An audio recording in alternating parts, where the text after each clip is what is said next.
প্রিয় শিক্ষার্থী, টেট 2022 প্রশ্নভুল মামলার গুরুত্বপূর্ণ কিছু কথা। অবশ্যই ভিডিওটি প্রথম থেকে শেষ পর্যন্ত দেখবে।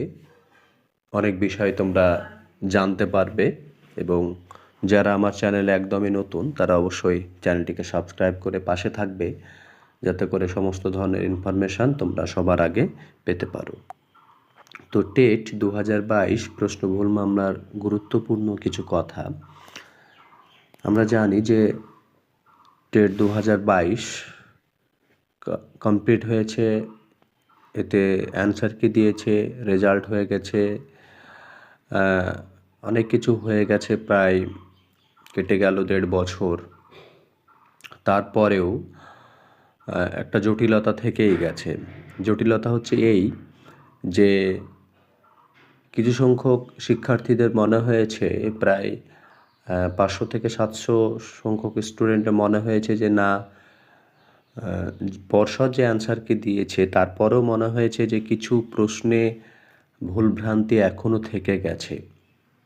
সেই নিয়ে অনেক শিক্ষার্থী হাইকোর্টের দ্বারস্থ হয় এবং তারা কেস করে এবং কেসের এর আগে আমরা জানি শুনানি 27 তারিখ ছিল, কিন্তু সেখানে যার এজলাসে কেসটা ছিল তিনি না থাকায় কেসের শুনানি হয়নি। আবার 2 এপ্রিল এই কেসের শুনানি রয়েছে এবং এই শুনানির মধ্যে দিয়ে কি উঠে আসছে সেটা কিন্তু একটা গুরুত্বপূর্ণ ব্যাপার টেট 2022 প্রশ্নভুল মামলা শিক্ষার্থীদের জন্য।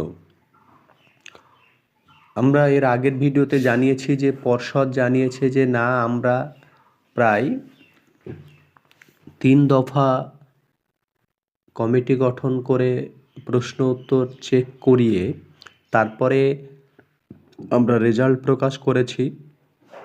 আমাদের দিক থেকে কোনো ভুল নেই, এই রকমটা জানিয়েছে। এটা আমরা পেপারেও দেখেছি।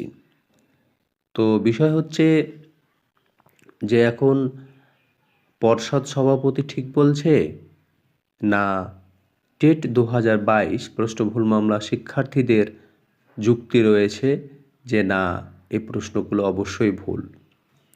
তাহলে আগামী কালকেই বোঝা যাবে যে আসলে বিষয়টা কি, মানে কারা নাম্বার পাচ্ছে, পর্ষদের কথা ঠিক না যারা কেস করেছে তাদের কথা ঠিক।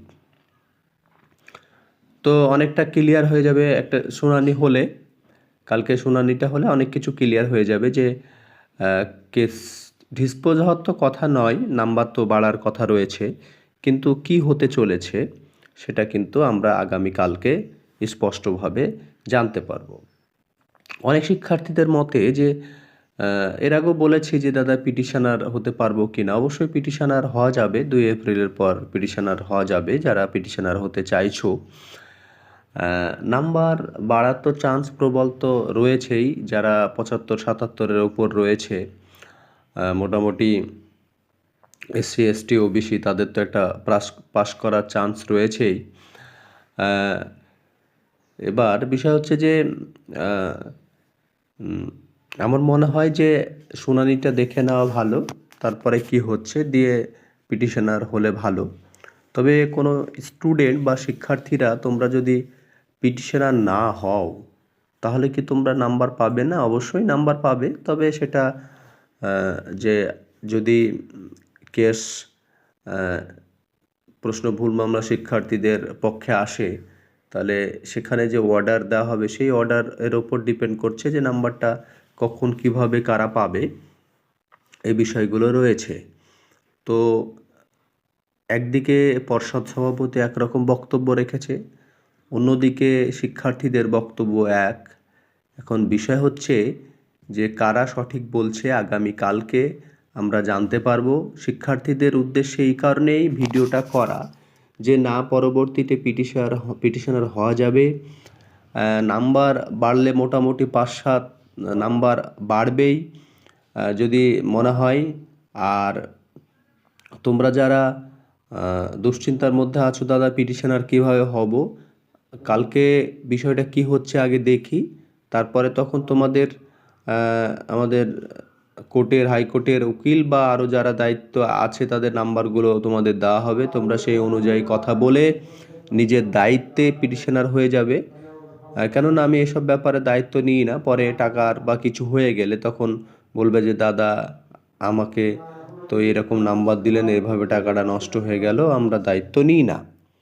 তো সেই ক্ষেত্রে এই যে ইনফরমেশানগুলো দেওয়ার আছে, আগামীকাল পর্ষদ ভার্সেস টেট 2000 প্রশ্ন ভুল মামলা শিক্ষার্থীরা আমরা সবাই খবর রাখবো কি হতে চলেছে। সকলেই ভালো থেকো। আর যারা শিক্ষার্থী রয়েছো, যাদের 2, 4 বা 1-এর জন্য পাশ করতে পারোনি, তারা অবশ্যই প্রে করো যাতে করে তোমরা পাশ করতে পারো এবং কালকে শুনানিটা ভালো হয়। ভালো থেকো সকলেই।